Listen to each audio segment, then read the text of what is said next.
My name is Gus Olson. I've been meeting and flirting with women in real life for 11 years. And today I'm going to talk about what to do when you go on a date with a girl and it's very boring. The girl is not giving you much to work with and you're just running out of things to say. So I recently went on a date just like this. I had met a girl in real life. We talked for a little bit, but honestly, I hadn't done my qualification properly. So I ended up on a date with a girl that wasn't really talking much. She was a bit shy and it was getting a little bit boring. And my first thought was, oh, well, this girl is not interesting enough.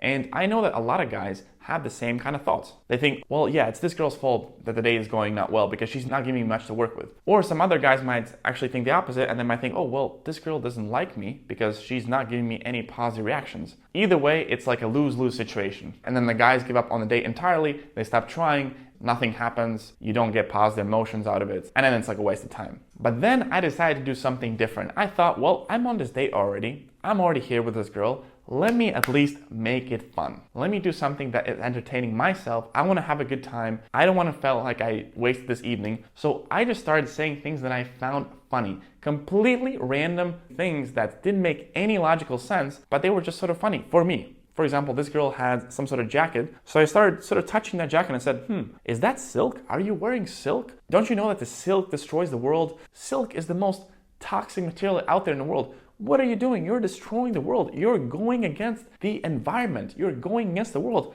Are you actively trying to get all of us killed? Like completely random, illogical things. Like I don't even know if it was silk. I know nothing about silk, but saying this stuff just made me laugh. It made me funny. And lo and behold, the girl was kind of confused, but she started laughing as well. She was like, what are you talking about? It doesn't make any sense. But by doing this, she was laughing and slowly she just opened up. And then she started talking more, we started making jokes, and actually the date turned out pretty good in the end. We even kissed and we ended up having a pretty good time and it definitely didn't feel like a wasted evening. So what is the lesson here? The lesson is self-amusement. So many guys look for the girl to give them positive reactions or look for the girl to give them things to do. But honestly, if you are truly great at communication, you need to be able to self-amuse and find things funny and interesting on your own, and you need to bring that energy. Hey, I'm having fun, this is fun, you can join me, but you cannot seek that energy. You cannot seek that the girl makes it easy for you to make it fun. And this is not only on dates. There was recently a student that came to visit me in person, and I was showing him the way I do a real life approaches in person. He was literally standing next to me as I was doing approaches. And then after one of the approaches I did, I asked him, okay, so what did you think of the approach that I did? And he said, well, you literally spoke for 30 seconds in the beginning, and this particular girl, she didn't give you anything. She didn't give you like any positive reaction, but she also wasn't leaving. And you just kept talking, and then she started laughing, and then you actually ended up having a good time. And I always thought in my head that the girl needs to give you super positive reactions in like the first 3 to 5 seconds, and if that doesn't happen, then it's like a dead conversation. But honestly, this girl, for you, the first 30 seconds, she didn't really give you anything, and then she just kind of warmed up and started laughing, and then you got her number. So even in the first initial reaction, you cannot just wait for the girl to give you this positive response. You cannot come with the cup half empty. You gotta have your full cup. You gotta be the guy that brings enough fun with himself. And this is important for 2 reasons. So number 1, on a more surface level, it's gonna make your interactions and dates more fun, because instead of seeking a particular reaction from the girl or hoping that the girl makes it easy for you to make the date fun, you're just gonna be like, hey, I'm gonna make this fun no matter what. If you wanna participate, that's better. Obviously, I hope you participate, but if you don't,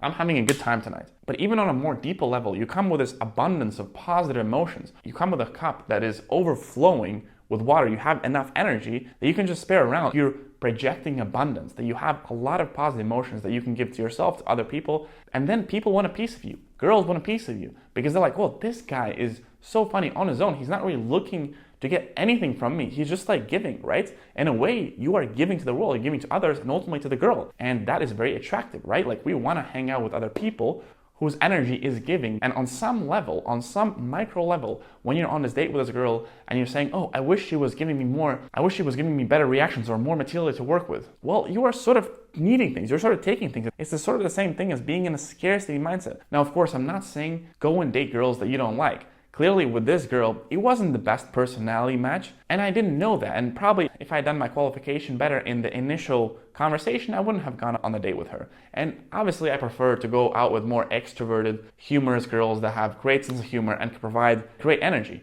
Obviously I get that, and I do that too on a regular basis. But in this particular situation, where I was already there, and it wasn't like she was giving me a lot of red flags or she was acting very entitled or some other qualities that I don't really like, it was just a bit boring. Instead of just giving up on it entirely, I was just like, okay, I'm gonna have fun no matter what. And then she started having fun, and turned out to be, she was actually a pretty cool girl. She was just a bit shy and introverted. So learn how to self-amuse, learn how to provide positive emotions to yourself, and watch how both your conversations, initial conversations, and the dates just turn out so much better. Finally, if you've enjoyed this video and if you've enjoyed me being your personal wingman, we have something that's called Wingman's Pact on this channel. And all it says that I'm happy to make these videos for free. All you gotta do is just to abide by the Wingman's Pact, to support me, your wingman, and to subscribe to the channel. And I trust you'll do that. I'll trust you abide by the pact because it is indeed a pact, and I'll see you in the next video.